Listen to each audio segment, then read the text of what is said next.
तो फ्रेंड बहुत बहुत स्वागत है आपका मेरे YouTube channel UP government exam में। दोस्तों जीके के महत्वपूर्ण प्रश्न एक बार फिर से मैं आपका स्वागत करता हूं। दोस्तों ये सारे ही क्वेश्चन बहुत इंपॉर्टेंट हैं और अच्छे लेवल के हैं और इसी तरीके के क्वेश्चंस का पैटर्न आज का एग्जाम में आ रहा है।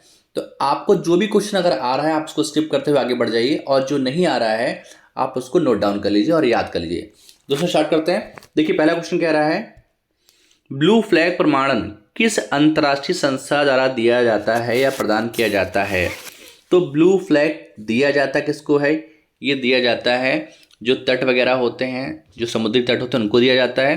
पर ये कौन सी संस्था द्वारा दिया जाता है ये क्वेश्चन किया गया है। कौन सी संस्था द्वारा ये दिया जा रहा है इसको देखते हैं। ये है foundation for environmental education. Foundation for environmental education के द्वारा दिया जाता है। इस तरीके के क्वेश्चंस बहुत ट्रेंड में चल रहे हैं।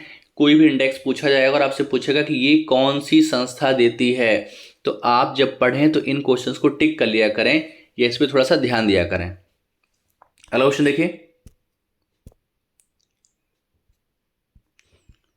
देखिए अगला क्वेश्चन कह रहा है उत्तर प्रदेश के आर्द्र भूमि के संबंध में निम्नलिखित विकल्पों में से सही सुमेलित विकल्प का पहचान कीजिए।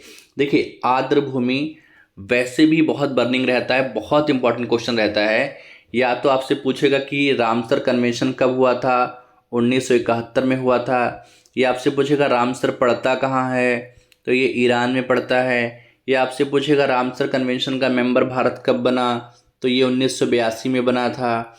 और ये जितनी साइट्स दी गई हैं ये यूपी की रामसर साइट्स हैं। इसमें पूछ रहा है कि सही सुमेलित कौन सी है।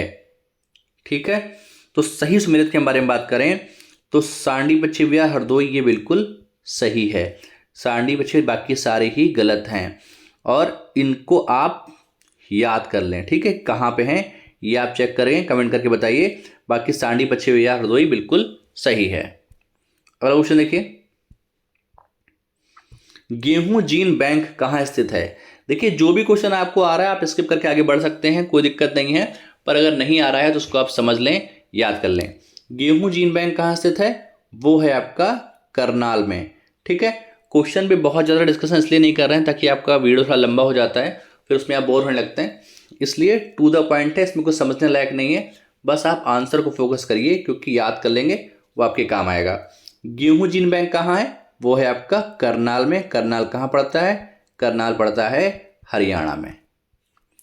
अगला प्रश्न देखिए, निम्नलिखित में से कौन भारतीय मूल की फसल नहीं है? यानी बाकी सारी फसलें भारतीय मूल की हैं, तो चावल है, गन्ना है, केला है, पर मक्का भारतीय मूल की नहीं है। कहाँ की है? साउथ अमेरिका, दक्षिण अमेरिका की मूल फसल है। हालांकि सबसे ज़्यादा मक्का जो होता है वो उत्तर अमेरिका में होता है, यूएसए में होता है। पर आपसे पूछा गया कि भारतीय मूल की फसल नहीं है, वो है आपकी मक्का। अगला क्वेश्चन देखिए, भारत के निम्न में से किस क्षेत्र में वार्षिक वर्षा का सर्वाधिक विचलन मिलता है? सबसे ज़्यादा वार्षिक वर्षा जो होती है उसमें सबसे ज़्यादा गैप किस में रहता है, विचलन किस में रहता है?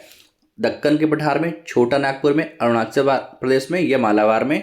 तो आंसर होगा दक्कन का पठार। दक्कन के पठार में सबसे ज़्यादा वर्षा जो है वो छुटपुट होती है, सबसे कम होती है। बाकी इन क्षेत्रों में कुछ न कुछ पाया जाता है। छोटा नागपुर आपका रांची के आसपास झारखंड में पड़ता है।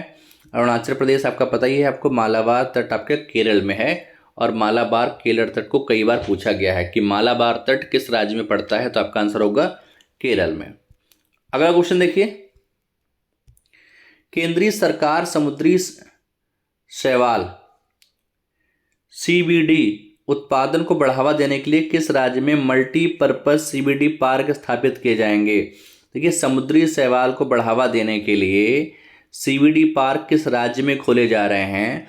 आंसर होगा तमिलनाडु।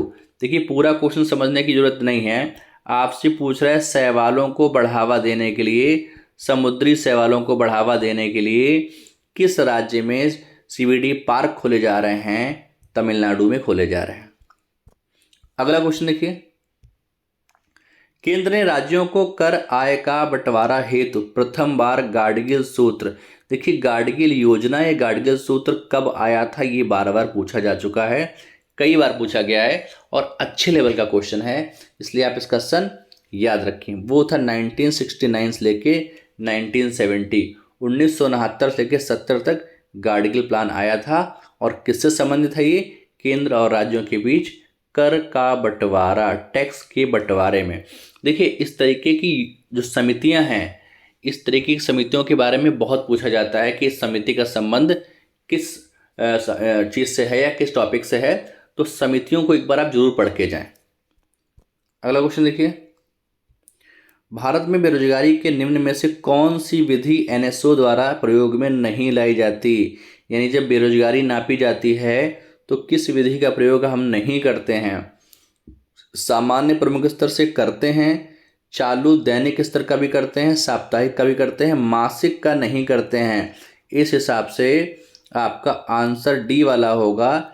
चालू मासिक स्तर से एनएसओ बेरोजगारी दर को नहीं नापता या उसका मापन नहीं करता है, बाकी के लिए करता है। तो दैनिक होती है, साप्ताहिक होती है और प्रमुख स्तर पे होती है, पर मासिक नहीं होती है। अगला देखिए, निम्न में से कौन सा युग्म सही सुमेलित नहीं है? निष्पादन बजट 1968 ये सही है। आउटकम बजट 2005 ये भी सही है। शून्य आधारित बजट ये गलत है। हालांकि ये क्वेश्चन इंडिविजुअल तरीके से भी पूछा जा सकता है कि भारत में शून्य आधारित बजट कब से शुरू हुआ, तो यही आपका गलत है और आपका सी ऑप्शन सही होगा। इसका सही आंसर होना चाहिए 1986। शून्य आधारित बजट जो है वो भारत में 1986 से शुरू हुआ है। इसमें 82 दे रखा है। और लिंग आधारित बजट 2005-06 ये सही है। बाकी के डेट्स भी याद रखें क्योंकि एक सन जरूर पूछा जाता है हर एग्जाम में। और यूपीपीएससी की तो खास बात यह है कि एक सन जरूर पूछा जाएगा और इस तरीके का होगा जो सामान्य नहीं होगा, थोड़ा सा अलग होगा। जिसकी तैयारी अच्छी है वही कर पाएगा। अगला क्वेश्चन देखिए, निम्नलिखित में से कौन सुमेलित नहीं है? अस्थि अध्ययन ऑस्ट्रोलॉजी, फफूंदी अध्ययन माइकोलॉजी, मत्स्य अध्ययन हर्पेटोलॉजी और पक्षी अध्ययन ऑर्निथोलॉजी। तो आंसर क्या होगा? मत्स्य अध्ययन। मत्स्य अध्ययन को हर्पेटोलॉजी नहीं कहते हैं, इक्थियोलॉजी कहते हैं। इक्थियोलॉजी, ठीक है, इक्थियोलॉजी कहते हैं। तो आंसर आपका सी वाला होगा। सी गलत है और आपका आंसर सुमेलित नहीं है, यही बताना था। तो मत्स्य गलत है। अस्थियों के अध्ययन को ऑस्ट्रोलॉजी कहते हैं, फफूंद के अध्ययन को माइकोलॉजी कहते हैं। फफूंदी ना देखा, अगर वो कवक का पूछता तो कवक का भी आंसर वही होता। पक्षी के अध्ययन को ऑर्निथोलॉजी कहते हैं। अगला क्वेश्चन देखिए, कौन सा सूचकांक भारत में गरीबी मापन हेतु सर्वाधिक उपयुक्त है? गरीबी मापने के लिए सर्वाधिक उपयुक्त है मानव विकास सूचकांक, बहुआयामी गरीबी सूचकांक, लिंग असमानता, मानव गरीबी सूचकांक। देखिए लिंग असमानता से गरीबी का कोई मतलब नहीं है, तो सी वाला ऑप्शन तो होगा नहीं। मानव गरीबी से भी कोई मतलब नहीं। बहुआयामी गरीबी सूचकांक आपका आंसर होगा। बहुआयामी गरीबी सूचकांक, मल्टी डायमेंशनल जो है इंडेक्स होगा, वो सबसे बेस्ट, सबसे ज़्यादा उपयुक्त विधि है गरीबी सूचकांक मापने के लिए। ठीक है, आंसर होगा बी। अगला क्वेश्चन देखिए, वर्ष 2021-22 में केंद्रीय बजट प्रस्ताव के 6 प्रमुख स्तंभों में से कौन सा स्तंभ नहीं है? देखिए बजट को जरूर पढ़ के जाइएगा, यूपी का भी और केंद्र का भी। दोनों बजट से 2 से 3 क्वेश्चन आपको मिलेंगे ही मिलेंगे। इसमें इस बार 6 स्तंभ थे, उन 6 में से इसमें से कौन सा नहीं है ये आपसे पूछा जा रहा है। देखिए स्वास्थ्य एवं कल्याण बिल्कुल था क्योंकि कोरोना चल रहा था, तो ये तो होगा ही होगा। और आपसे कहते मानव पूंजी में नवजीवन का संचार, ये भी था। न्यूनतम सरकार अधिकतम शासन यानी कि मिनिमम गवर्नेंस और मैक्सिमम गवर्नेंस जो है, तो वो भी आपका था। सतत विकास लक्ष्य नहीं था, आंसर आपका होगा सी।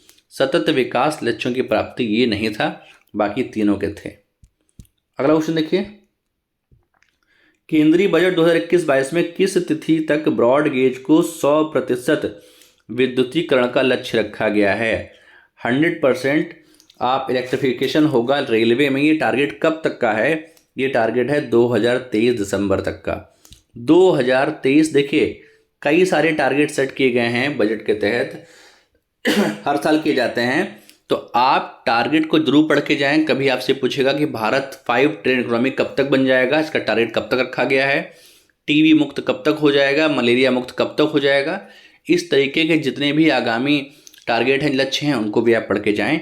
तो बिजली का इलेक्ट्रिफिकेशन जो है रेलवे का, जो कब तक हो जाएगा, दिसंबर 23 तक, ये टारगेट रखा गया है।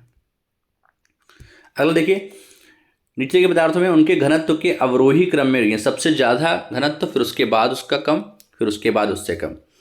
तो घनत्व का अवरोही क्रम यानी सबसे ज़्यादा किसका होगा, सोना का होगा, उसके बाद आपका इस्पात का होगा, फिर आपका पारे का होगा, या सोने का होगा, ये पारे का होगा, इस्पात का होगा। देखिए ये तो ठीक है, इसमें आपका आंसर होगा पहला सोना, फिर पारा और फिर इस्पात। आंसर होगा पहले गोल्ड, फिर मरकरी, और उसके बाद जो इस्पात होगा स्टील। ठीक है, तो आंसर होगा, देखिए सोना पारा इस्पात और सोना इस्पात पारा, दो में कंफ्यूजन थी, तो सोने के बाद पारा आएगा। ठीक है, तो ये घनत्व यानी सबसे ज़्यादा घनत्व तो सोने का होगा, उसके बाद पारे का होगा, उसके बाद इस्पात का होगा। अगला क्वेश्चन देखिए, निम्नलिखित में से कौन सा एक हिमालय वन का वृक्ष नहीं है। देखिए इस तरीके के क्वेश्चंस बहुत पूछे जा रहे हैं कि कौन सी चीज़ कहाँ पाई जाती है, कौन सी नहीं पाई जाती है, चाहे वो प्राकृतिक रूप से हो, चाहे वो खनिज संपदा के रूप से हो। आवनूस, भारतीभुज, स्प्रूस, व्हाइट बिलो। ठीक है, तो आवनूस जो है वो हिमालय में नहीं पाई जाती, ये पश्चिमी घाट में पाई जाती है। पश्चिमी घाट यहाँ पर पाई जाती है, ये हिमालयी वृक्ष नहीं है। ठीक है, ये हिमालय वृक्ष नहीं है, ये पाया जाता है यहाँ पे। ठीक है, तो दोस्तों सारे क्वेश्चन बहुत इंपॉर्टेंट है, इन क्वेश्चंस को आप याद कर लें। दोस्तों अगर आप मेरे चैनल पर नए हैं तो प्लीज़ चैनल को सब्सक्राइब कर दीजिए। अगर वीडियो आपको अच्छा लगा तो प्लीज़ वीडियो को लाइक करिए। दोस्तों वीडियो देखने के लिए धन्यवाद।